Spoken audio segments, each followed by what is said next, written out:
South by So Wasted is coming March 9th at the North Door here in Austin, Texas. Go to bit.ly/nightattackaustin for your tickets. They're cheap. This opening song is by Stephen Cogswell. It's called the South by So Wasted 2019 song. Get it at autfee.com/SXSW. I just have a question about who we're hoping to be there. One day, the bride decided to text in to see if they were coming. Great, thank you very much. Nobody had approached them, and they didn't know if they were gonna sing their song that they're famous for. And then one day, Brian checked his text and realized that he hadn't got a response. Maybe Brian should check his text before we tease this person. But at least we have a date and time so we can talk to them with concrete details. If you were talking about the guest that was coming on, The guy who hasn't checked his phone. Maybe they've got another game. nothing lined up quite as perfectly as this thing. Y'all ready for this? I got a text. Yeah, we're in. Haven't heard from Brian, but we can always hire a dude with a beard to pretend to be him. It's a late confirmation. I'm from Posse. Gonna be at South by So Wasted. Doing their shit. Man, I'm so pumped. Look at that. Anyway, the wind blows.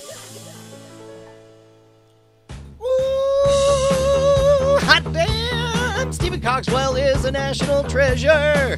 Hello, beautiful people. It's Brian Brushwood, live in Austin, Texas, bringing you the best of the worst of the internet. It's Night Attack. I'm joined by my BFF, the No AK. It's JRY, Justin Robbie Young. How are you, sir? Oh my God, Brian. Yet another week here on Night Attack, and boy, can you feel the excitement building for our event on March 9th at the North Door, South by So Wasted 2019. Night Attack, Ice Cream Social, the Possum Posse, Dual Core. Oh, I'm about to piss through my nose. Oh, man, I'm sorry. I don't mean to violate the terms of service of Twitch, but I'm going to have to tell you that we're also going to do some version of the Modern Rogue live on stage. Oh, hold on. Wait, hold on. Hold on. Wait a minute.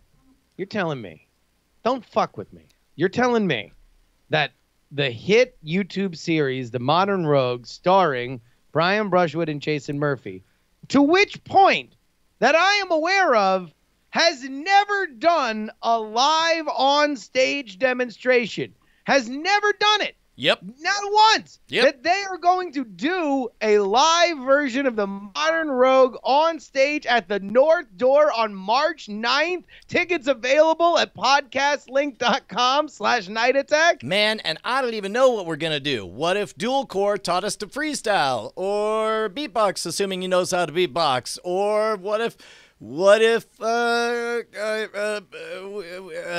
mind. Those are the two ideas. Those are the two ideas I've had so far. Well, I hope somebody makes a phone call at some point over the next week so these awesome ideas can come to fruition. Who knows? It would be amazing. Who knows? We'll brew beer live on stage and just sit for a long time. For like 3 weeks. We can can we announce some of our out of town guests who just randomly announced that they would be joining us? Indeed we can. So joining us, along with, of course, Jason Murphy, one half of the Modern Rogue, we are going to have, out of nowhere, I'm plugging the show on Thursday on DTNS, and Tom Merritt's like, "Oh, I'll be there." And I'm like, "What the fuck are you talking about?" And he's like, "Oh yeah, no, I'm doing DTNS live from Brian's place." And I'm like, "I'm almost positive Brian's not aware of this." So you're telling me at least we'll be able to plug that you will indeed be part of the show. And you know how it goes. Like the moment you or Tom say the words, "Can I use the studio for?" the answer is like, "Yes." No need to take up any valuable mental real estate with this anymore. I think I definitely just remembered him asking you about this a couple months ago. Oh, really? Okay, so that's for both of us. Good. Yeah. Excellent. Also, our good friends over at the Whiskey Tribe, Rex and Daniel, are going to join us live on stage. We're trying to work out. I haven't pitched it to the Ice Cream Social Boys yet, but knowing that 2 out of 3 of them are whiskey aficionados, and they have, I think, the biggest whiskey library I've ever seen, ever, full stop. Like, I'm thinking they could be the McGuff, and they play a game every single episode.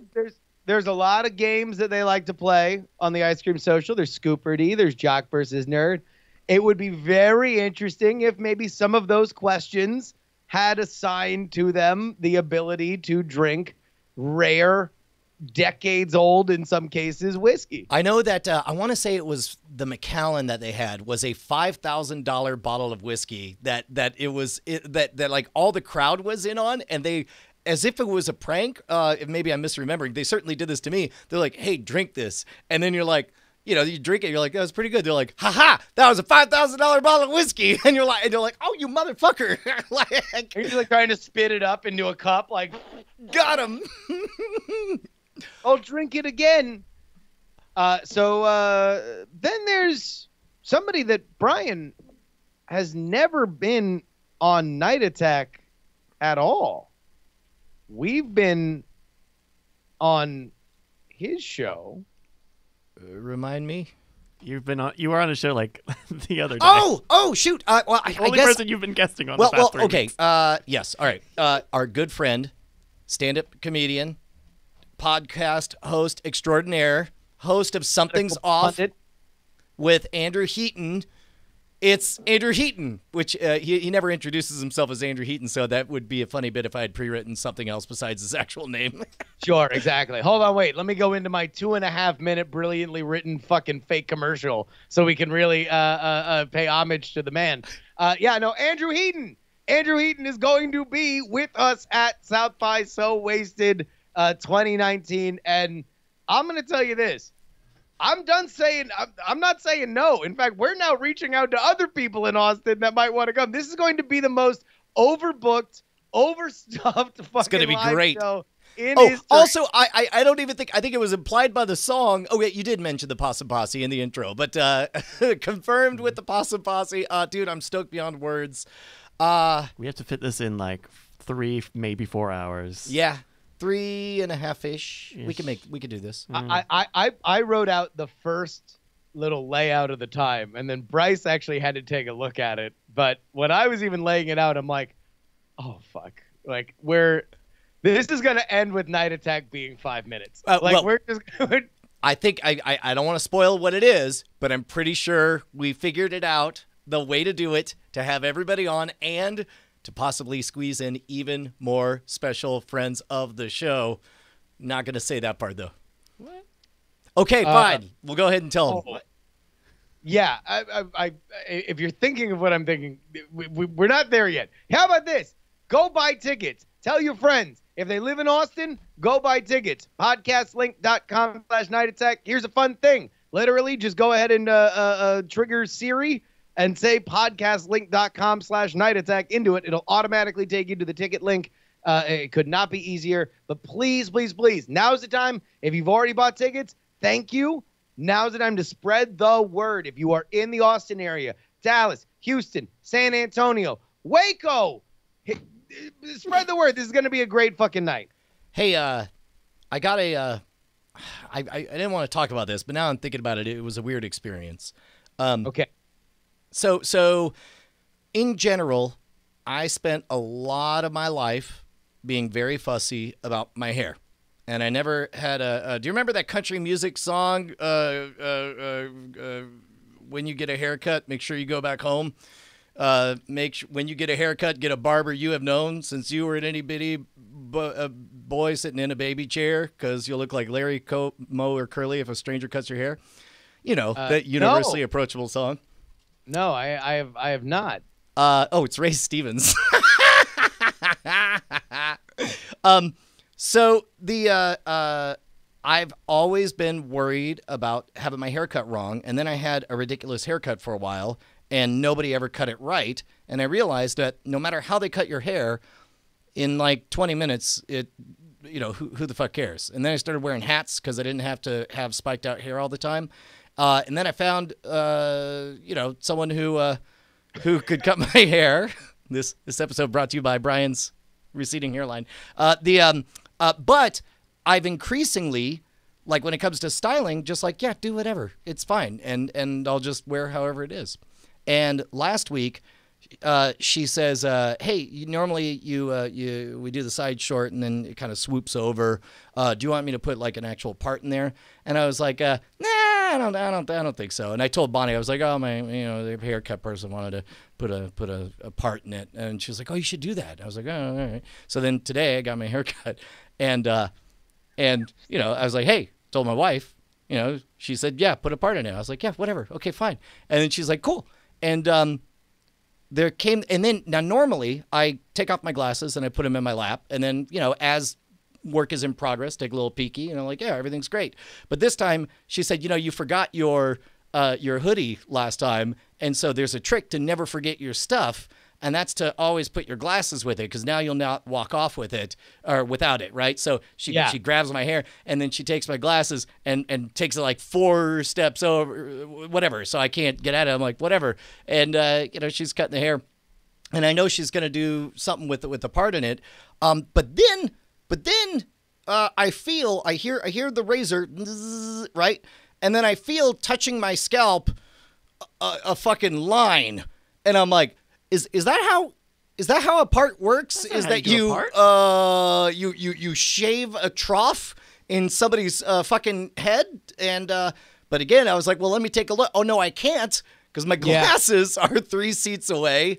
And so I'm like, hey man, this seems like something that you'd handle very well. Like, that wouldn't eat at you at all. The curiosity wouldn't slowly build inside you like a cancer. I'll tell you what, man, there's nothing better than having 2400 vision and half watching HGTV out of the corner of your eye, realizing that you're not going to be able to see you can either A, spawn massive lack of confidence by asking for your glasses from 4 seats away, or you can play it cool. And I'd like to think I played it cool.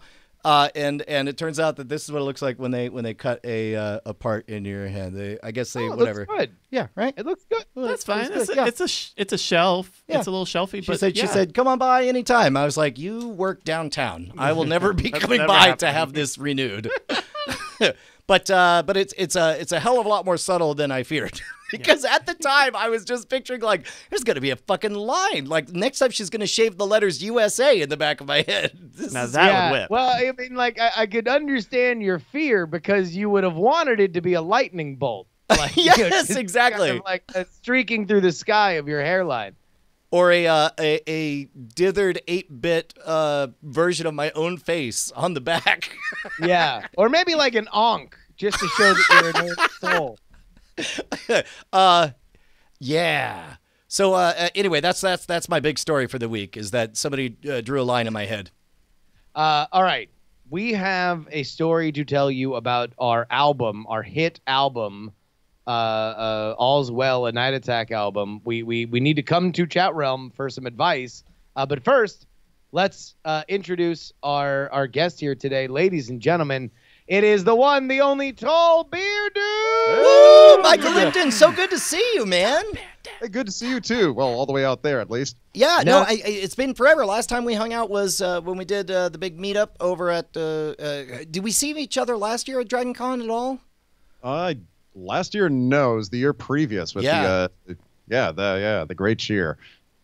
Dude, well, it's great to see you again, and I'm glad that you're here, because we have a decision gate that we need to face. Like, right? We do. Before we get into that, let me just tell you, Tall Beer Dude is very tall.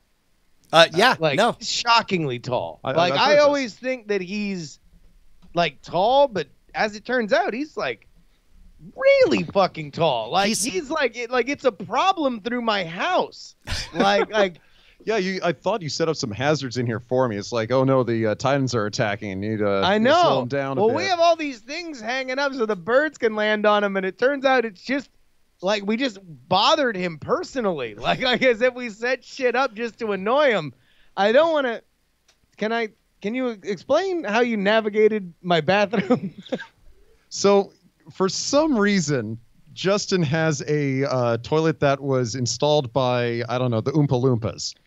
So all right, to you, fucking Jolly Green Giant. Oh my God, how tiny must that thing seem to you? It's like, you know what it's like? It's like when you go to your cousin's house and your cousin's only 2.5 and is potty trained, and you're 7 and you're really confused why there's a super small shitter in the room sitting over there. Only there's no normal size shitter for you. It's just the potty training shitter. Yeah, exactly. So I walked there into his bathroom, like, okay, get whatever I had earlier out of my system. Also, wait a minute, hold on. Before you get into the meat of this story, apparently everyone's understood that I've had a tiny toilet. Literally everybody in the chat room who's been to my apartment is just like, yes, absolutely. He's got a schoolboy shitter, which I guess I do. I guess I'm now just coming to grips with it. Anyway, plus, also, it doesn't help that yours doesn't have like the tank of water style that you get in most. It's literally a school toilet. Yeah, exactly. It's literally a school toilet. It's one of those blasters. So pretty much to operate this thing appropriately without destroying the bathroom. Yeah. I was like, what's it going to be this way? So I just get on my knees. I'm still tall enough for the thing. Wait, you? Okay, now I understand you were doing number 1. Because for a second I was very confused. Oh no! If it was like number 2 one, I'd be like, I'm going to find your neighbors or something. This is I'm not going to be able to get up after this one or something. But he had to pee. He comes out and he's like, I had to pee. I had to kneel. He had to Colin Kaepernick to pee in my toilet. Next thing you know, Trump's tweeting angrily about how tall beer dude pisses. Yeah, such disrespect. All right, so the album. It's the album. Awesome. All right, tall beer dude, we need your help. Chat realm, we need your help. So, a lot of you will remember that pushing toward the release of this album, we had one goal and one goal only, and that was to chart on Billboard, because we wanted that to be the gift that we would give to Stephen Cogswell, who has put in so much time and effort into the music that he makes, even this week, new and fresh for everybody. Right. That's one thing that nobody can ever take away from anybody. You charted number 1 on Billboard. So, we went back and forth. That was the number 1 thing that we were talking about with CD Baby. And by the way, it didn't seem like rocket science, because we had done this, 4 times before, and we release it at super cheap price. 20 minutes later, the phone rings. Congratulations, you're super big on the Billboard charts. Great. I guess we did it again. So we asked CD Baby, we're like, hey, look, we had heard, like, this is a shorter album than we've normally released. We normally release things that would technically be a double album. This is a single album. We want to price it at this price, but the reason why we're releasing this is for it to chart on Billboard. And they say, sure, it's great. And we're like, cool. So we put it out. Now, luckily, you guys came through in a way that we were not even close to expecting. We chart so high on iTunes. We get number 1 on Amazon, number 1 on Google. So it's like we have enough that we can declare victory that night. But, we wait 1 week. No Billboard. 2 weeks, no Billboard. And at that point, I hit up CD Baby, and I'm like, well, hey, guys. We're worth noting, this entire 2-week plus period, still number 1 in comedy on all charts that we can find. If there's a chart and we can find it, we're still number 1 on it. So I'm like, hey, guys, remember when I asked you about Billboard? So we're not charting on Billboard. What's up with that? And the guy that I was talking to says, oh, let me ask the guy who knows about Billboard. They're like, ring, ring. Yo, what's up? It's Charles D. Baby. They call me CD Baby. What can I do for you? You want to know if your album costs enough to chart on the billboards? I'm sure it's fine. Ring, ring. Hey, it's Charles D. Baby. What's up? You were serious. Oh, hold on. I'll ask my guy who knows. So he talks to the guy who knows. And the guy who knows says, shit. I got to call Billboard on this. We're like, well, then fucking thank you. All right. I'm glad that we've gotten here. I'm glad that we went from yes before we launched the fucking album to The Billboard guy says I need to talk to Billboard. So here's the news. And by the way, this is some shit that I have not seen on the internet, because we certainly tried to Google the answers to these fucking questions beforehand.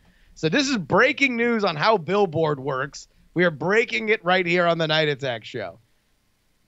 A $1.99 album, or anything below $3.50, not chart on Billboard for the first 4 weeks after it is released. What? Anything. So all those sales that we made on day one, everything that would have made us the number one fucking album, Actually, that is gone. We don't know that. We don't know that because it's the way it's phrased. It's definitely open to interpretation. Whether they count, like either they all count, but Billboard is like, no, I'm gonna set your dessert right here, but you can't eat it for 4 weeks. Or they don't count at all. In which case, Charles D. Baby, should you have told us that? You really should have. Really should have let us know.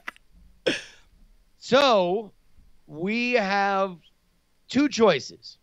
We are definitely going to push to try to make this thing chart on the Billboard charts again. This is the reason why we fucking made this album.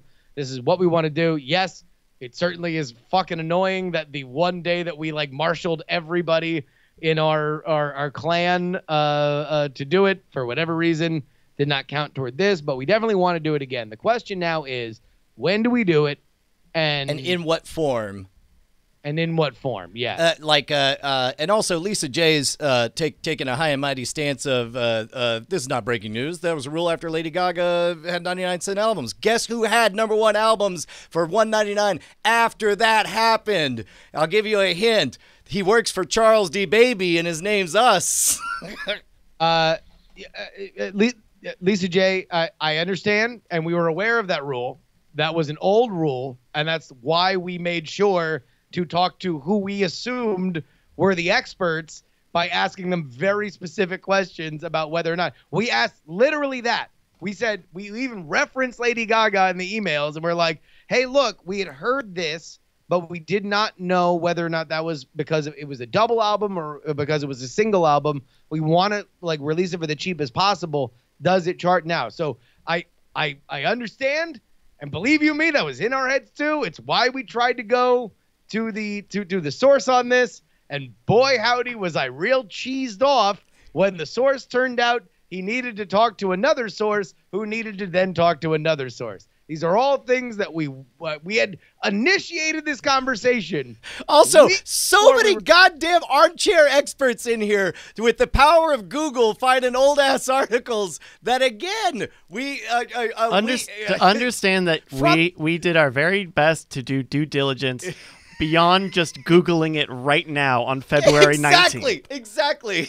Including actually having one hit number one. Because if I remember correctly, and I could be wrong on this, but I believe that we did $3.49 for the double albums, but I think Night Attack Live was not a double album, and that's why we did it at $1.99. And then the first week it came out, it did not hit the charts. And then the second week it blasted up and it was number one on the charts, which is why we knew that we should wait. Dilly diligence.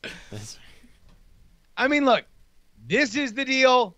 I appreciate everybody coming in and telling us that to read the articles that we read, but I would assume that if you were in our shoes, the next thing you would do would be to confirm with CD Baby that this is indeed, considering they're the source. They're the source in the first article. Also, you would talk to them currently. Also, thing that did not exist during these articles everybody's so good at Googling from 2012, streaming albums affecting Billboard rankings. Not a thing. Many things have changed. Yes. So, here's the question. Do we bump the album up? Do we add 2 or 3 more tracks to it and make it the special edition? Do we just push with All's Well, the album that is already listed and available, and do we do it next week? That's a really good question, and I guess yeah, we'll soak in your feedback from the collective hive mind of whatever you guys want. If it would be more fun for us to figure out a way to do a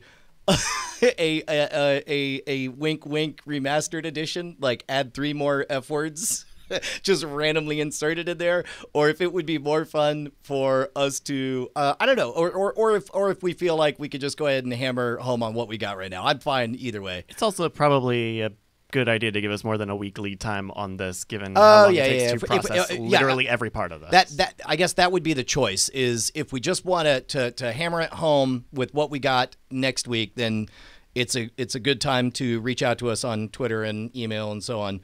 Otherwise, it will take a little bit of time for us to figure out how to step up to the plate with a different version. Special edition, including the track where we dox Brian's professor. I was afraid somebody was going to say that. We know what to do. We now know our mission is clear. Children are our future. The time is now. We must dox Brian's. Can we invite him to the show and then play the track for him? So anyway, reach out to us. JustinRobertYoung@gmail.com and on Twitter. Yeah. Well, look. Now that we know that everybody's experts on releasing things, please let us know at Justin R. Young on Twitter, at Schwed on Twitter, or email me personally if you have inside sauce and you want to toss that around. JustinRobertYoung@gmail.com. All right. Brian, I want to tell you a little story. Okay. Patreon.com/Night Attack. Okay. So it's a magical realm filled with dreams and fantasies. Oh yeah, you're damn right. I mean, it allowed us to make this our favorite thing that we do, and can afford to make this happen. It allowed us to go independent. You're goddamn right it did, Brian. And here's what it continues to do. It continues to make sure that the people that support us the most get supported the most by more and better Night Attack content. In fact, I'm going to make this declaration right now. Y'all know that there are only 4 spots at the top of our Patreon, and that is the 4 Horse Boys. And these people have supported us despite the fact that we haven't given them a whole lot. Just out of the kindness of their hearts, they have poured out financial support for this program. And I'm going to say this. If you are ever a Horse Boy and are the Horse Boys that are here right now, you get free access to everything we do. That means the live shows. That means the VIP events. Hit me up, JustinRobertYoung@gmail.com. If you're a Horse Boy, you're a Horse Boy for life. You get into everything. So I want to just make that fucking clear. Please come out and hit me up for that. If you're going to be in Austin, we want to take care of you, at least for getting into all those shows. Yeah. But if you want to be a patron, sorry, go ahead. I just want to give honorary Horseboy status to Ren Igu in the chat, who in all caps screamed out, "Brian, you should call your hairdo the Partreon."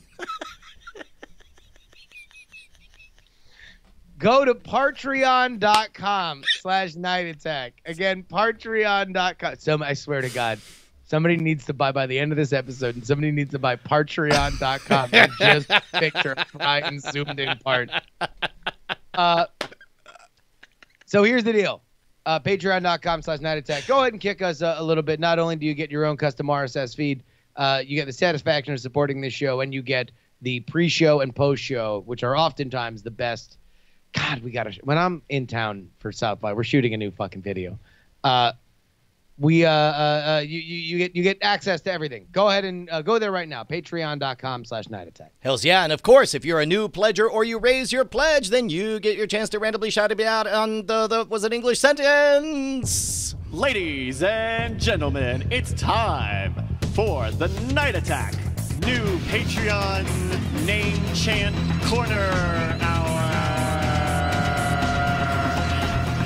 It's an hour of it. Hey, Justin. Yeah.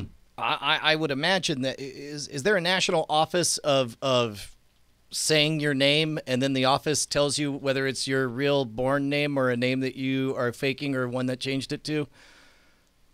No. Oh. No, there is not the say my name office. Well, okay. Well, I mean, but if there was, hello, I'd like to say my name, and you could tell me if it's my real name or not. I'm a character. Oh, sure. Oh, I'm sorry. Oh, you're referring to my job, my old profession of hearing names and telling them whether or not they're real or not. Oh, well, why did you stop being an asshole and just get out with it? Of course. I'm sorry. I'm just a little bit all confused. I've got all the forms filled out here. They told me you would tell me whether or not. Do me a favor, tall beard dude. don't even stand up with your gigantic wingspan and reach up and grab me my true name teller hat. Oh, it's the commissar of names. I'm the name commissar. Yes, Das Vidania. Give me your fucking name. Well, I mean, I everyone's called me this, but I don't know if it's my real name. It's Vince Power. Vince Power? I mean, that's I wrote it on this. Vince Power. Yeah, that's fair. But our appreciation is real. Yes, the commissar's in town, and he says, "Thanks, Vince Power." Don't turn around on your pledge. Don't turn around. Go, that was All right, and then of course, this is the moment wherein we go full Twitch and let everybody know who's going to donate bits and subscribe to the channel. You can watch us every single week, twitch.tv/Night Attack. Hey, Brian, anything happened to you this week? Yeah. So I was watching this cam girl the other day. She was naked and dancing around. And then out of nowhere, she didn't say anything because nobody was tipping her. And then she was like, "What do I have to do to say your name? Whoever tips me." But nobody tipped her, and so she kept on dancing and showed her private parts on the air. And then like she touched herself in a sexy way, and it was like real confusing that nobody was tipping her for like 40 seconds. It's almost like she could look at the And I other thought, window. How awkward it must be for her to not have anybody tipping her, even though she's getting naked and putting herself out there for everyone. And I was like, holy shit, it's almost a full minute of nobody tipping her. Oh my and God. then finally I came. And Captain Jack! 913, thank you for the Son subscription. of a bitch! What the fuck? Thank you, Dr. Arby, as well. Hey, Brian, that's an awkward jerk sesh. I can't believe it was Captain Jack right at the end. Aaron Byrne, too, said, "Way to talk about your dick, weirdo." And so did Stoic Squirrel. He said, "How awkward that Brian just talked about jacking off for a full minute." Damn it. Thank you, everybody, for... And also, every episode, if you're watching live, we crown our bit boss, Juan Yam, right now in the lead with 1,300. The whole bit was so I could say, "You're so cute." I could do the bit and then just... Instead, it got so meta so fast. No, Brian. The real bit is what exactly happened. Tall Beer Dude, we didn't bring you here for your advice on how to release an album. Oh. We brought you here because you are indeed tall, you brew beard dude. So Hell yeah. you have in the past through NSFW show and Night Attack brought us beers that we would name. Brian and I, you've sent beers to Austin. Absolutely. So Brian has the same beers that I'm going to drink here live in studio, and we will name these beers. So please go ahead and introduce us the first beer. All right. So, Brian, you got yourself set up with that super pale dude right there? Yeah. And we described this in the pre-show, but there's sort of a one is very, very transparent, one is less transparent, one looks opaque. And so we're starting with the lightest of the beers, right? Also, Absolutely. I do very much appreciate and dig that you still have the BB logo caps that I save. I can never throw any of them away. That's amazing. All right, so what we're starting off here first, I'm not going to give you too many details if you're going to be naming it all, but this is just a nice, good old-fashioned American-Mexican lager. Okay. Lager? Yeah, lager, dude. All right. Yeah, lager in the butt. Slide into those BMs. All right, so now these all do have names, right? You have named They all them. have names. Yes, they do. So what we're gonna do is we're gonna taste it. Brian and I are gonna brainstorm it. We're gonna see whether or not we can beat the name that you've already given it. Great. So do you want the name now or No. Nope, Okay, nope, perfect. No. Good. So this will be like you having a child, raising them to the age of 10, and then having two random weirdos say, no, they're not that name. They're another name we just came up with in 5 minutes. So here we go. So, Brian, you've already taken a sip. What do you taste? I don't know. I get like on the nose. I get like a little bit of a kind of a. Would I be wrong to say wheatgrassy kind of ever so slightly sour tang in there, more than I would expect from a lager. And when I taste it, oh man, this is something that I would drink way too much of during a tailgate. Oh yeah, I can taste that. I can taste all the regret that's still on my tongue while I get kicked out by security. Oh, you know what? Hold on. As a matter of fact, it's coming to me as well. It's definitely at a tailgate. Okay, I'm gonna try to guess the name. I'm gonna lock mine in. Justin, maybe he'll. I think we're in the same neighborhood.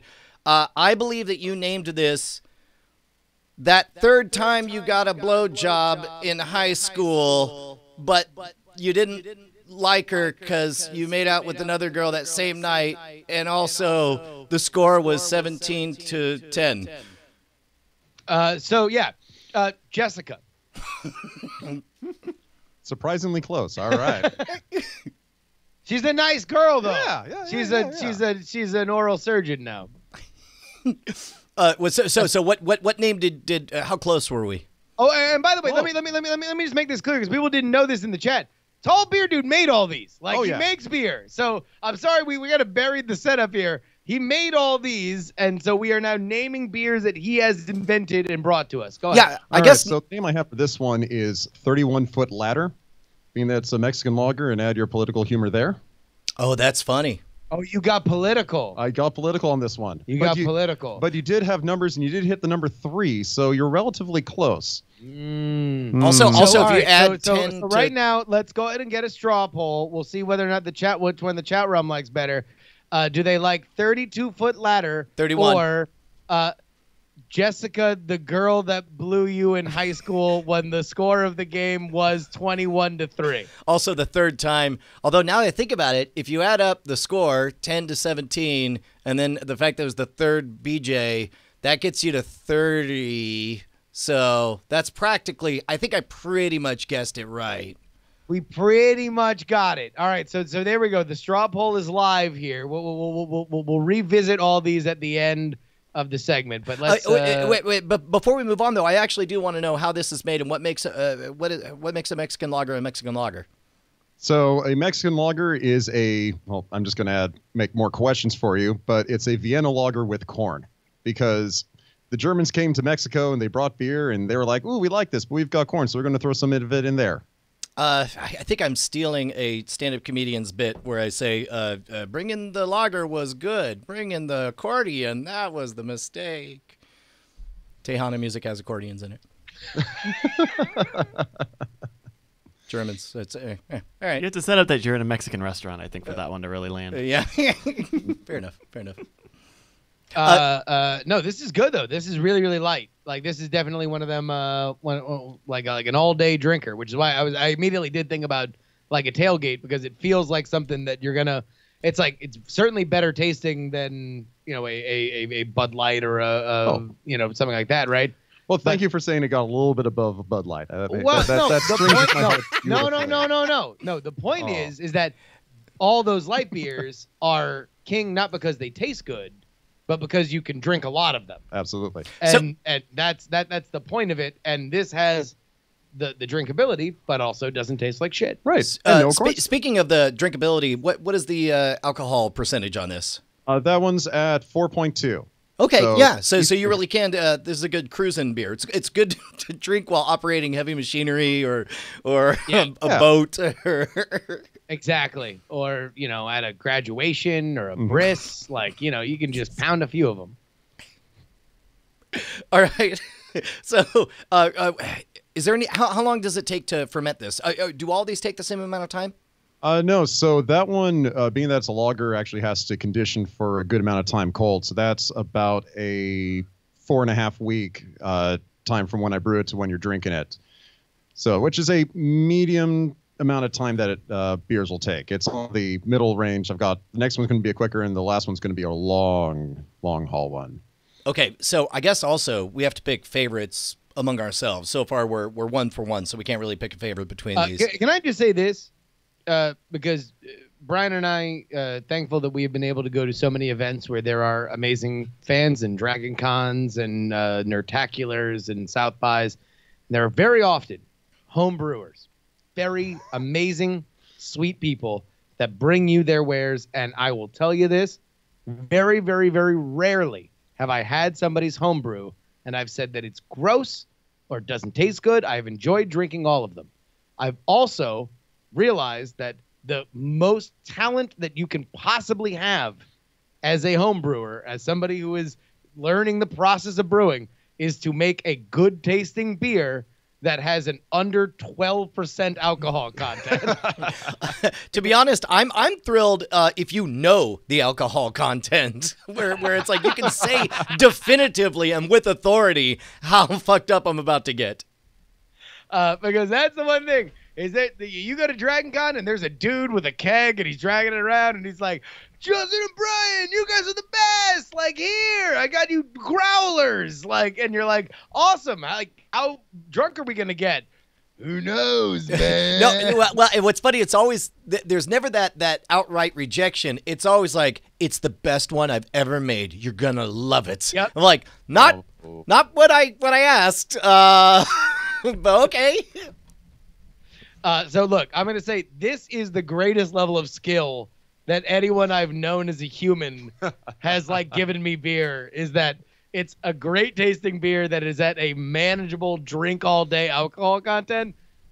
That, my friend. I feel like Waffleophagus is going to show up. You're like, here, it's distilled water, 0% alcohol. Gotcha. Alcoholic water is a thing happening right now. Go on. I mean, weed water's a thing. Weed water's a thing. Hop water's a thing. Alcoholic water's a thing. Well, really? How do you do alcoholic hard seltzer? Hard seltzer. Hard seltzer. They're actually they were like one of the big spots in the Super Bowl. It's like the fancy thing yeah, with like the mermaids. with the mermaids. Yeah. Isn't that just like a Tito's and soda or something? No, because Tito's, that's actual distilled alcohol. Oh, that's This right. is like, Because in order to sell them, so if it can't be distilled spirits due to local laws. So you got to figure out a way to brew it, and then okay. So wait, so what's the calorie count on it?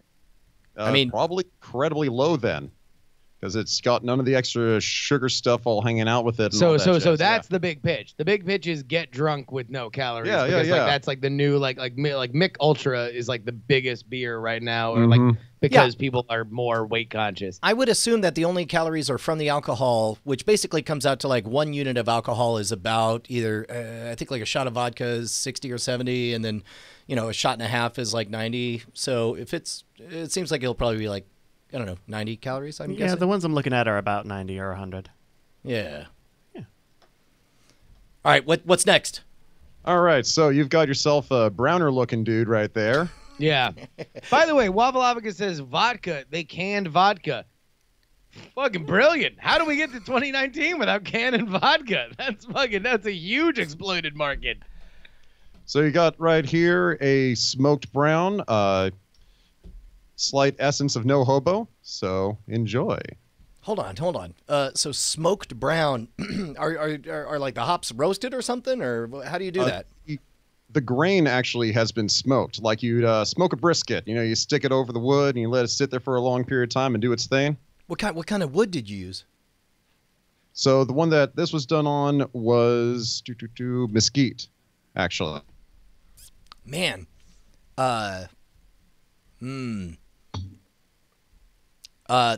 it does taste very woody. Woody. All right, hold on. Brian, you tell the tale here. I'm gonna take my first sip.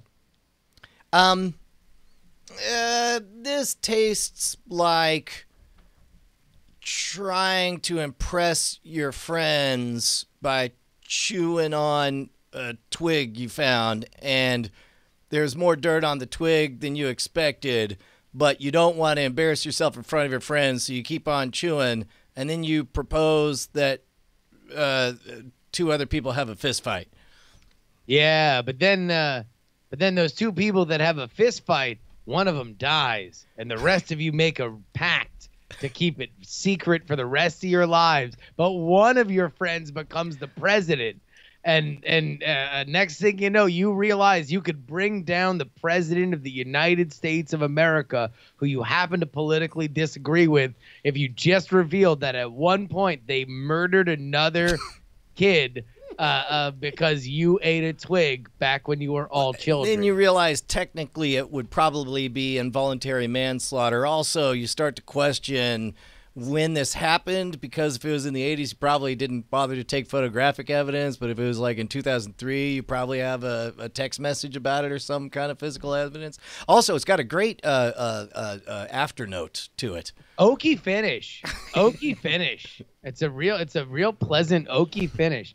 So I would say a pact amongst brothers is my title. Or as I phrase it, I'm sorry, Charlie who? I don't know who you're talking about. Okay, so there we go. I'm sorry, Charlie who is our official name for this particular beer. Tall Beer Dude, what is the real name? Real name for this one actually is Kitchen Sink. Well, now we know Brian, I feel like we got a shot on this one. I feel like we got a shot. I'm sorry, Charlie who. I feel like we got a shot. Make the straw poll. The other one, look, we were fucking around. No one's naming a beer Jessica who blew you when the score was 21-17, right? But Yeah. Kitchen Sink versus, I'm sorry, Charlie who? Charlie who? Pretty. Okay, so if you have to pick between Jessica or Charlie who, which one is your favorite? Oh, also, what's the alcohol on Charlie This who? one's at 5.7. Still very drinkable. Yeah, it's not We're bad, still yeah. sub IPA levels. Oh, absolutely. Don't worry. We'll get there.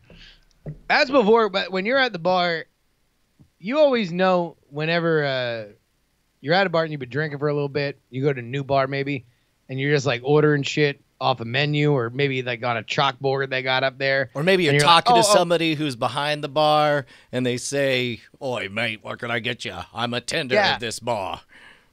And you're like, I'll take the like big loud fat man or something like. And next thing you know, it comes in a thimble, and you're like, fuck, god damn it. Like, I've already been drinking all day, and now I know that, like, sniffing this is going to literally make me black out.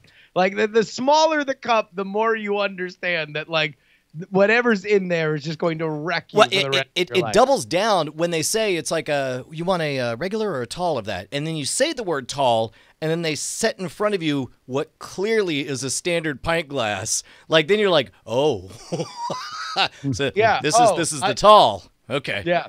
I guess I'm about to be about that life. I didn't know I was about that life, and it turns out I'm going to ride this dragon until it eventually lands from exhaustion. All right. So and also this one what took how long to brew? That one is actually only a 2.5 weeker. So that was a much quicker dude. The browns tend to come through fast, and the smoke disappears real quick. So you have to enjoy it nice and young, or else it'll age out. Now, how much? So you are brewing at various different places now, or do you have like shit set up at home? Like, I'm where are currently- these coming out? So I'm currently doing this at home. So I was brewing professionally for about a year or so at a production brewery, and I was brewing out of that place there. I'm brewing at home for my own little fun here, and every once in a while I'm at a brewery down in Santa Cruz, giving them some hands, giving them some little ideas on things, and helping out here and there. It's actually the brewery that my wife works at. She's she's a beer tender there and does all sorts of great stuff. So I kind of sneak in and be like, "Hey, you guys need some hand? Want some ideas?" And like, "Oh yeah. So, Dude, that is fucking awesome. Can we give the name of that so any locals can go down so and the enjoy it? brewery is East Cliff Brewing Company. It's down in Santa Cruz, and they do English style cask ales. They're one of the few places around that actually have the English style Oh bowls. shit! Yeah. Yeah. Old school. Hey, governor type beers. Tell you what, those are good. Can I just say something about the fucking UK? Oh. They can't do a goddamn IPA to save their fucking Oh life. my God. And I'll just say this. I know that the reason why they're called IPAs are because of British shipping lines.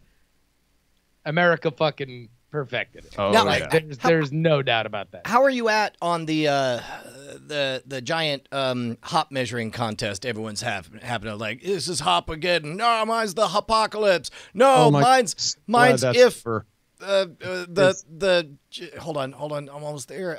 If the William Henry Harrison presidency was a hop, never mind. Oh my God. The T-Hop Dome scandal. Oh, man, you can't fit Boss Tweed into a hop. There we In go. fact, that's the name of it. You You can't fit Boss Tweed into a hop, and that's when it was over. Nobody fucking tried to top it. Hip hop, you don't hop. Sorry. To my question, what do you think of this trying to out hop each other? So I think that's it's like the whole thing of getting chicken wings and going, hey, I can make them hotter. Well, I'll have a hotter one. Well, I'll have a hotter one. You get to a point where you can't actually taste anything. It's just hot. It's not good flavor. Same thing with these hoppy things. It's just, oh, it's bitter. I'm manly. I can take 150 IBUs. I'm like, just get something that tastes good. Give up on it. See, I actually do dig the self-regulatory nature of it, where it's like it's like you're not gonna slam that. You're gonna add there's a sip and brew. Well, But if you're going to do that, just drink sours because those things are a pain to work your way through. They're quite the journey. Sours are kind of gross. I don't know. I got to be in a mood to drink a sour. I got to be on a beach and I have to have no sleeves and like everything. There's a lot of check boxes before I'm like, hey, you want to know what? Sour day. I'm gonna do a sour day. And Brian, I'm seeing you over there. You just gave me a challenge. I'm going to make a sour for you that you'll actually enjoy. I mean, I am sure you will. It's just that in general, if a beer makes me go, and then double check, then it's a little bit more sideways than I'm. Beers that made you go. Well, when you're drinking that, just imagine there's a man twice your height standing behind you, looking very judgingly, and you might just go ahead and drink it. You can't physically intimidate people to like your beer. I mean, he can and does. So And it does. Hey, so now I love all of his beers. back to my question. If you have to pick between our two contenders so far, do you have a favorite, Justin? I would say I would prefer to drink the second one. Wait, what do we settle on the name there? I'm sorry, Charlie Jessica. Who. I'm not familiar I'm sorry, with him. Charlie Who. I would go with I'm sorry, Charlie Who over Jessica, who blew me in high school while the score of the game was 17-3. Mostly because I like those beers. I don't drink a lot of beer so much anymore, but when I do like beers that have the kind of flavors that I enjoy. I enjoy those flavors more than the lighter Mexican lager. Yeah, this one is super smooth though. Like it the Charlie Who goes down easy. No, it's awesome. Which is ironic. It's great. Yeah, absolutely. Because you would think it would be Jessica that. Never mind. Oh shit. Sorry. Oh, You walk right by. It's fine. Oh All right. shit. She has a lovely husband and 2 kids. I still follow her on Facebook. She's very nice. Very nice. She lives up in Ocala. All right. What are we up to next? All right, hey boss. So we got ourselves a nice big old imperial stout here. Nice easy drinker, one that you can kick back. A little bit of molasses, deep roast in it all. It's just it's a little bit of a heavy hitter. You might want to take your time with it, but enjoy it. It's about 10, 11% or so. But don't worry about that. Just go ahead and enjoy. Man, I feel like I could turn it. And then, like the ketchup commercial, I'm going to have to wait a bit for it to actually pour out. Oof. Yeah, that is dark, and it smells really roasty. Am I supposed to be getting strong coffee? I guess you said stout, right? Yeah, it's stout, so yeah, we'll get some of that roast, some coffee, maybe a little bit of a raisin or a dark fruit on it. Oh, yeah, no. That's a lot... smoother than what? This is fucking dangerous. This is something that should be deployed by the CIA into governments they want to destabilize. Because Brian, that's way too smooth for something that's that fucking alcoholic. Yeah. I'm trying to think of man, I feel like this would destabilize economies like black tar heroin. All right, so number one, I'm starting the bidding on the naming with "It's Dark and Hell is Hot," like the DMX album. Full title. "It's Dark and Hell is Hot," like the DMX album. But I feel like just to be safe, there should be an asterisk and just saying, also, this is a different DMX, unrelated to the famous rapper who we probably assume has legal status to the name. Yeah. And then it's my friend, David Michael Xavier. He was Charles Xavier's son, but not Legion. I'm sorry, did they explain that in the show yet? I don't mean to give any spoilers. Also, it's a totally different Charles Xavier. He's not even the one from the comic books. It's just another guy. I mean, of course, if it's a Junior Xavier, his dad's going to be an Xavier, and Charles is a very common name. I don't understand why you're pulling out these legal documents in front of me. Also, David's sister is Jessica, who blew me while the game was 17-3. Also, plot twist, Charlie who? It was that Charlie motherfucker! Charles Xavier! Shit! So that's our name for the beer. 100% hit on the name, man.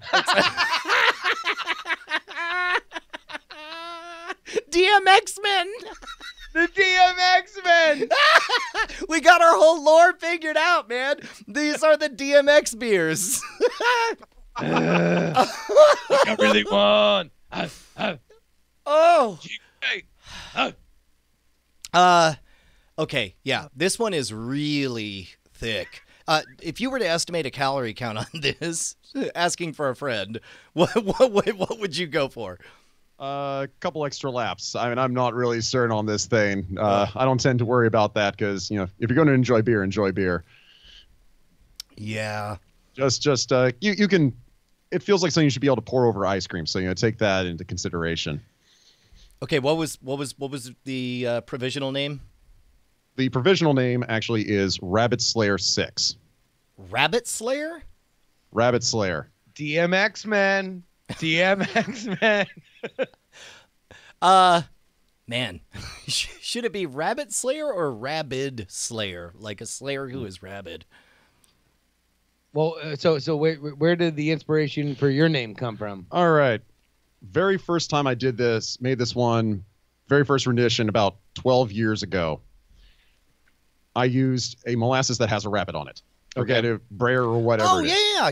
I know that one. So we have that. And so I have my wife and my buddy over helping me brew, and I've got my brew sheet and I got all my science stuff, and they start drawing in. One of them draws the rabbit head. I'm like, okay, whatever. Then one of them gives a Fu Manchu on it. Okay. One of them gives a mohawk.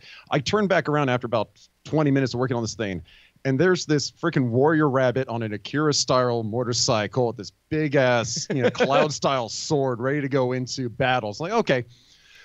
Rabbit Slayer. It's about a 10-11% beer. It's going to, take out a few folks here and there. So there we go. And the 6, because this one's been aged for 6 months at this point. 6 months. Yep. Holy cow. So all right. Here's the tough question, Justin. Yeah. You got to pick a favorite. It's either Jessica, Charlie, or David? Daniel, my brother, you are older than me. Is it DMX? Yeah. I feel like DMX Man has cheated because why is that? Because I have to drink this while I'm deciding. I think I'm firmly in the. You said this is a brown ale? Yes, sir. The Charlie Who. I'm sorry, I'm not familiar with them. Charlie Who is probably the beer that I would drink the most. Yeah. Like I would wind up ordering Charlie Who the most because that's like, it's reasonable fucking alcohol content. and it is not a like, drink 5 of them in a day kind of lager, because I'm not a drink 5 lagers a day kind of dude no more. So I would probably get Charlie Who at a bar more than the other two. Now, that being said, this is fucking an achievement of science. This is fucking amazing. Well, thank you, sir. Because it tastes really fucking good. And, like, it should not... You should be regulated by the government. This should be part of Bernie Sanders' campaign to nationalize this beer, because it is too powerful. Man, it is thick and tasty, and it sits with you. I feel like I want to start playing football, but not the parts that involve skill, just the parts where you run into people. Then it's doing its job. Yeah. You guys want to take a look at the poll results? Indeed, I do. All right, so the first one we had was the 31-foot ladder or the Jessica tailgate, etc. one. And with 53% of the votes, Pol Pot won, followed by 31-foot ladder at 28%. So there we go, 31-foot ladder. We'll go with that. The second one, I forgot to make Congratulations. The second one, I forgot to do a poll pot, but the winner overwhelmingly with 85% was I'm Sorry, Charlie Who? Yeah, you're welcome, tall beer dude. I tip my hat to that one. Yeah, no, it'll officially change. Legally, it now needs to change by way of a straw poll. To be clear, the full title is I'm Sorry, or quotation mark, I'm Sorry, Charlie Who? In small print underneath, I don't know who you're talking about. Yeah, but that's like on the top and bottom of the label, right? But everybody just calls it Charlie Who. Charlie Who's the big bold thing, and then it's the preamble and the post show. Yes, that's right. And our last one, the Dark DMX Men versus Rabbit Slayer 6, with 44% of the vote, Pol Pot takes it. Followed by It's Dark and Hell is Hot, etc., etc. at 32%. Like the DMX album. And Rabbit Slayer at 24%. So yeah, I feel like you're going to have legal issues with 2 out of 3 of these names. And so I'm going to say, why don't you just stick with Rabbit Slayer 6? But canonically, can we just pretend that the Akira motorcycle is actually Charles Xavier's wheelchair? And we won't say it, but canonically, that's what it is. Great. All right. Sunbun has the call. We need beer labels for Charlie Who. For real, like, he will put them on the goddamn bottles that he makes. This will be real fucking beer bottle art. If you send it to our Discord, go ahead and get into that. bit.ly/NA Discord. Again, bit.ly/NA Discord. Join the fam that creates amazing art for this show at bit.ly/NA Discord. Man, do we have time to fit in a game? Can we? How long a game do we have? It's pretty. Maybe we save it for the after show. Maybe we just play it in the after show because it's long enough where I want to play the whole thing. Yeah. So Pats win. Yeah. The Patreons. That's right. So they'll get it a little bit early. Yeah. But if you have a game, send it in mail at nightattack.tv. I didn't hear you, so I just agreed. No, so that's fine. I'm second guessing that. Instead of the Patriots win, I said Pats win. I see. Patreons. Pates like they're all glad that they have the after show. That's right. Yeah. But except instead of 6 times, it's 250 plus times. There you go. Correct. Yeah, correct. Hey man, you want to do a little bit of diamond time then? Indeed, Bri. Diamond Time is where you can shout out your project right here on this show. Just head on over to diamondclub.reddit.com. That is reddit.com/r/diamondclub to give yourself and your projects a shout out. There's a big old post at the top of the page where you can find it each and every week. So, our first topic is from TSCN Sam, who says, "Hey there, Diamond Club. TSCN Sam here, and I'm going to what every Twitch streamer has to go for eventually in the long road. Time to become an affiliate, and I need your help. Head on over to twitch.tv/TSCN Sam. I'm going to guess that's all not case sensitive, and help me get 50 followers and enough average views to impress Ted Twitch into blessing me with status. Much appreciated, and love you all. Well, we love you right back." Hells yeah. So that's again, twitch.tv/TSCNSAM, S-A-M. And he is a great dude. Please go support him. Real Bad Weave writes, I'm usually responding to these posts instead of starting them, but my cousin needs some help. He recently lost his job and has a severe stroke on the same day. And he's facing a huge medical battle without benefit of income or insurance.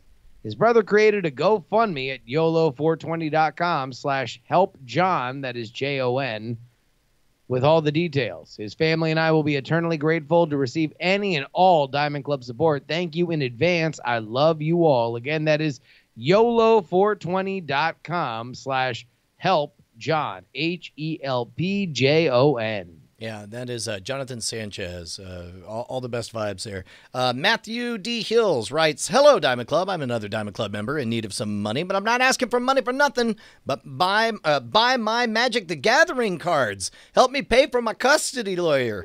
Oh, for more details, man. So I really just, if we could take a live call right now, that's all I want to do. That is a great sentence. For more details and links to the cards I have for sale now, including a special Diamond Club auction, head out to YOLO420.com/lawyers need swag. That's plural of lawyers need swag, SWAG. There was a Planet Money all about the monetary policy of making and eliminating Magic the Gathering cards. And listening to the whole thing, number one, the fact that the MacGuffin was all about the Black Lotus and how it's canonically, just the most valuable card, and having had one at some point, that was fun and special to me. But it also made me really realize how much Hearthstone has fixed all that stuff by being able to just, magical money, just, hey, today money's worth this much and this card's worth that much, and bye. I just sent Jomo from the Possum Posse that link, and I just told him, please make a country song about this. Oh, man. I just had to sell my Magic cards to pay for my custody lawyer. If there's ever a 2019 country song, it is I have to sell my Magic cards to pay for my custody lawyer because that done lady run off and I need to take care of my kids. Come on. That is the song. So I please support and buy all the Magic cards that are now unjustly available, but you get the benefit for helping somebody in need by going to YOLO420.com/lawyers need swag right now. Go box up all those awesome Magic cards. Of course, you can shout out your project at Diamond Time right there, top of reddit.com/r/Diamond Club every goddamn week. Hells yeah. I always forget to play that when we start. I kind of like it as a button on the end, though. Yeah. Shall we move into emails? Yeah, let's do that. Join us for drinks in the Diamond Club. In the Diamond Club. That sounds grand. Sounds very grand. We've got a letter here from who asks, when is the Night Attack Magic podcast starting? Dude, I will You're never listening to it. You're listening to it right now. I will never tire of talking Magic stuff with Justin, because there is a special zone that we get into, that we get to talk about, like there's a lot bottled up after 20 years of touring and all that stuff. Hey, speaking of which, And by the way, only one of us had the #1 Magic podcast for like 5 years. not this guy. Not the magician. So Matt calls me up saying, hey, we need a guest for Abracababble. And I was like, yeah, sure, I'll do it. And then I hop on, and very quickly I realize, I don't want to say it's a hit piece. I realize I'm trapped. I realize that all he wants me to do is talk about how many of my Magic mentors were arrested for pedophilia. Oh, so they heard... Well, no, I sent it to him because that clip from a couple of weeks ago, I sent it to like 5 Magic friends with a time code, and I'm like, hey, I'm just feeling out talking about this aspect of things and the real cancer in the previous structure of Magic that is being eradicated and fixed by teaching Magic on the internet. And I don't know if this is over the line or not. Would love to get your feedback on it. And he called me, and we ended up talking for for an hour and a half or so.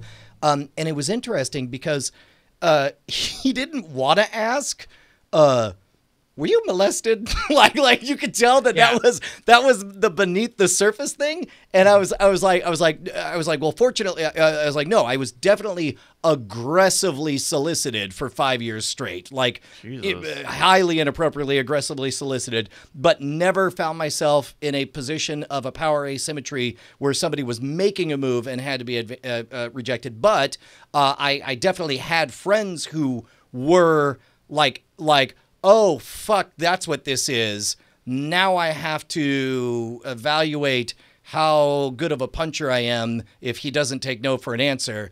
And those friends, luckily came out unscathed. But then there's other people who I knew who were into magic, really into magic, and then suddenly not into magic at all. Suddenly very much not into magic. Also not much around and not in magic.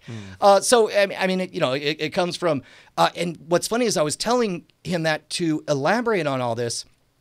And Matt said, it's really interesting listening to you talk about that because you're exhibiting classic victim behavior. And I was like, well, I'm not a victim, and then I paused and he says, that's what people who are the victims of attempted murder say, is they're all like, well, he didn't kill me. I didn't die. He didn't murder me. And it's like, oh, fuck. And it's like, and he brought up the example of there's a legitimate reason why, like, I just assumed, like, yeah, it's a bummer when it rains, but, I guess that's just the way life is. It rains sometimes. But he pointed out that, and I don't know. Now I want to put Matt on the spot and get him to say it the way he said it at the time because it was better. Up right now. No. Like what he mentioned that like Lady Gaga, I guess was raped by a record label person, but never wanted to say it because she didn't want to be. Oh, that's that artist who was raped once, Sure. So she never said anything, but only after reaching a position of power and being known for her art did she feel comfortable, sharing that story. And I guess that's kind of, and again, I'm not a victim, whatever. I'm just saying like this shit had never even occurred to me to talk about before, but now I don't have to worry about what many people think of me.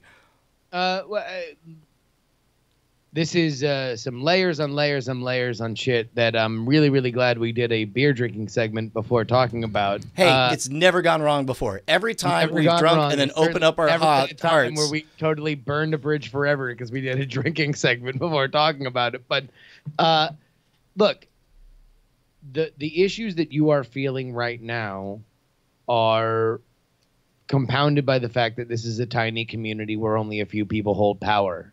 And you don't know who they're loyal to, and you don't know how loyal they are to the elements of the industry that hurt you. So in the world of magic, when only a few people can book you at the places that matter, mentioning in any way that you are affected by this, even if it's in a situation like yours where you're like, hey, look, yeah, somebody like aggressively went after me in a sexual way when I was maybe below the age to consent.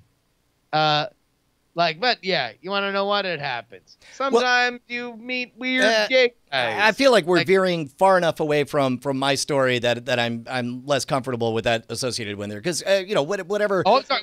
Because number one, I've never heard your story on. I mean, I don't really have one outside of I got into magic at 18 and an awful lot of people were very interested in mentoring me, and an awful lot of them, it became apparent why. And it never got into a place where I found myself in a position of regret or shame or whatever, because I was able to dodge bullets earlier on, but a lot of people weren't. And that's part of why, hey, guess what I do now? I teach magic on the internet so people can learn it very safely at home where it's about the art and nothing else. I mean, there ain't nothing else to say about that because that is that. Look, there is a more complex conversation to be had about that subject. I don't know if tonight's episode is. I mean, is there's also pathetic. nothing much more to say. I mean, you know, if you're a person who's been hit on by the bar and you're like, no, and done, then that's pretty much my experience. That's all there was. Okay. We also have one more letter here from Yoshi. Yoshi writes, so last episode of Ice Cream Social, this was last week, they talked about making molds of their penises. You guys should make personal dildos and give them out at South by So Wasted. That's from Yoshi. Wait, that's a thing that porn stars do, right? Yep. They market and sell their dongs and pussies? By the way, my wife just came into the room, gave me a laughing thumbs up, and then pointed at my face, and then another laughing thumbs up, and then moonwalked out of the room. If you were given the opportunity, we can take it out of the very specific of doing it for real. But if you were given the opportunity to do it for personal use, someone says we're going to do it for you, and we're going to give you 5 of these things, and then we'll break the mold. I mean, yes, I would certainly do it, but no, I would not give them to anybody. Are you kidding me? I mean, you know what? I might give it as like take 5 of them and make them all jigsaw puzzles and throw all of them in a bin and just hope, you know, people estimate their Frankendong appropriately. Although I guess you would just divide by 5 the total mass and have your answer. Now, Justin, how do you feel about Brian saying he would not give you a copy of his penis? Hurt, betrayed. I don't know. I mean, I guess it is a weird, like there is a lot of dick size anxiety that you might have as a man, right? Like, is that safe to say? Yeah, There's hypothetically, dick size a man anxiety? might. Yeah, in theory, a man might have dick size anxiety. That's a thing that is possible. Yeah. Like, so this would be a bold declaration that, like, my dick is my dick. My And dick you is can- this size. My dick's this Yeah. size. My dick's this size. So I mean, on one level, I can read it as a very sex positive, body positive kind of statement. On the other hand, I'm making a mold of my dick. Mm-hmm. Well, That seems a little bit weird. Oh. so You would not, if the traveling salesman said, I'll make 5 of them and give them only to you, and then we'll break the mold, you were saying no. Oh, I'd get 5 dildos of my dick. Sure. Yeah. Okay. I mean, come on. it's- What am I, a fucking Puritan? What am I got a belt buckle on my head? I'm going to fucking teach the pilgrims how to do Thanksgiving? Come on. So you know, for the Yeah. for the skewer through tongue trick, I had to make a mold of a tongue, and then you have to make a stone positive, and then you make a silicone mold from a stone positive, which you make with gelatin. But you probably wouldn't want gelatin on a dong because it would dissolve when it got wet, because it'd be water soluble. I wonder if there's ever a moment you would need a stone positive. Friction. Wait, friction. Yeah. Let us know what the Ice Cream Social Boys come up with. Someone has been linking us to a at-home penis molding kit. How much do you think this costs? Oh, okay. The materials can't cost more than $15. But whenever you get into one of those saucy markets, you get big markups. I'm gonna say We're gonna say the base Clona Willy. $35. $35. Justin. I'm going $49.99. $49.99. Tall Beardy, what do you think? I'm I believe- thinking 43.72. $23.70. I believe the average cost is just over $5.50. Let's see. $49.95. Oh shit! You were right. Wow, look at that. $54.95 for glow in the dark. Wow. There you go. That's good because sometimes you might lose it in the dark, and then you want it to glow for you. So there we So, go. so you can make your own. I mean, Like, if or do you then send that into somebody and then they make a dildo? no. Like so It comes like, with powder to also make right. the- That's Algitech, which is the that's what when you go to the orthodontist. And again, this is, I had to learn all this for the fake tongue stuff. The Algitech, it's like I don't know, like this paste you put in, and it basically makes just a really shitty mold that only lasts long enough for you to make that stone positive. And so then that's why if you've ever had a friend who got braces or whatever, they oftentimes will have the stone positive of their teeth. So first they do the Algitech to get the current shape of your teeth. Nowadays it's all computers or whatever. But and then you get the stone positive, and then you make the silicone mold, and then I don't know. Yeah. Bada bing bang, you're an orthodontist. Hey, we did something like that on the Modern Rogue. Except making stone positive. Yeah. I think we didn't we? With Bill Duran, we got pretty close to that. Yeah, we didn't make a stone positive though. Correct. We did a silicone mold of a face, but the whole head. Yeah. But I guess I don't know. Could you make a silicone mold? You'd have to stay hard and still for a long time. I bet it feels good. Wait, no. But then also, if you made a silicone mold, what would you make the dick out of? No, you would make your stone positive. That's what it is. Yeah, this comes with the silicone to make your hoo-ha. Yeah, got it. All right. Well, there's a dick. So it's it's you're welcome, dildo, Ted Twitch. So. It's a dildo. It's different. It's It's a little glow in the dark because turn off the lights and then you have a magic disappearing trick each time. I mean, that's a lot of pressure to make sure you get like the hardest you've ever gotten in your life, though. Like, I'd be fucking guzzling Blue Chews. Blue Chews! Oh! I would make sure that it was like unrealistically hard. Apparently, this kit will make it a vibrator, not just a dildo. They'll put a vibrator in it. I mean, how good of a? I mean, that's just like you put a little fucking. Okay, you're just duct taping it to a cell phone at that point. I mean, right? High horses about their vibrators. It's a 1990s beeper. Point. We should not be high horsing about a vibrator. All right, you can get that from Alibaba. You know, that's like 3 cents a unit. That is not an American vibrator. Oh. If you have a letter, send it in mail at nightattack.tv. We read them here on the show. Yeah. Hey, and don't forget that patrons, you get the entire. You get the pre-show, the post-show, and everything in between. And we're gonna do our silly game in the after show. So become a patron. We also have a little bit of information. Movie draft is coming up. The summer movie draft. We still have to get people signed on, but it will including our friends at Ice Cream Social. We got to get them competing so we can crush them beneath our boot heels. There we go. That'll be in 2 weeks here on Night Attack on March 5th. So Justin will be in the studio. Live. We'll get everybody on the line. Also, the 5-year anniversary of Night Attack. There we go. So coming up in 2 weeks, be sure to check out when we do it because that's when the form goes live and you can get your stuff in.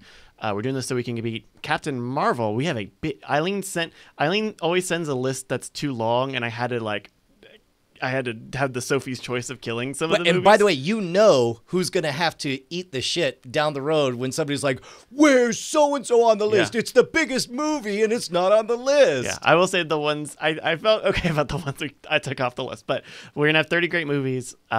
Really, this is a big summer for movies. Yeah. Big summer for movies. So check it out, 2 weeks, March 5th. Is there any specific thing you want to plug, Michael? Oh, absolutely. So outside of brewing beer and being tall and just generally being awesome, I'm also a board game designer. And I currently have a Second Chance Kickstarter going on right now for one of my games, tinyurl.com/tall game. I'm sorry, tall dude game. So tinyurl.com/tall dude game. It's going for one more week. We're almost at the funding level for it all. Wow. Yeah, it's getting real close there. That's fun. Close. Co-op deduction game. If you're a fan of Codenames or Mastermind or Robo Rally, it's all of that with that great level of fun frustration where you want to strangle your friends, but you can't really yell at them. So go check it out, guys. This is one of those type of games where in order to win, you want to eliminate everything it can't be, and then I guess a little bit of Sudoku kind of thing. Like a logic puzzle? Yeah, it's the short of it is you've got 2 different teams. One team is trying to tell the other person exactly what to do by a set of cards, telling them like, go east, go south, pick something up, put it down. And then you have to shuffle them all off, hand them to the other player without saying anything, and they have to figure out what order they're supposed to do everything in and hopefully get it all figured out before the whole space station blows up, because that's what they're on. And yeah, it's a lot of trying to scream at people, but you only can keep it in your head. So if you want any wonderful frustration with your friends, it's a great one for it. Feels a little bit of the social dynamic of keep talking and nobody explodes. Oh, absolutely. Yeah. Actually, that's part of what we're doing on the second chance is we're actually funding for the development of a timer app. So it's no longer a just take your time with it. But, oh, good Lord, you have 8 minutes to play a game that normally takes 30. Go, go, go. For the love of God, go. Oh, that's awesome. tinyurl.com/tall Dude game. Tall Dude Game. Got it. Man, Justin, we learned a lot today, didn't we? God damn, did we, Brian? We learned that sometimes you're watching a cam girl and nobody fucking tips, so you can't stay really go and you, anywhere. just jerk off and God damn a it, minute later, motherfucker. stop talking. It's we learned that Badweave is the bit boss with 1,500 bits. The Bit Boss. We learned that you can go to tinyurl.com/talldudegame to get the game of Tall Beer Dude who brought us all this dope ass beer. And they are tall beers. Thank you so much, Michael. You're a champion beyond words. Thank you so much, Diamond Club. We love you guys. Do us a favor. Die in a fire. See you next Tuesday. Justin Robert Young. Come see us live. Every time you go, I get so sad that I wanna drink a warm glass of Drano. Night attack, night attack, night attack, night attack, night attack, night attack. I love you.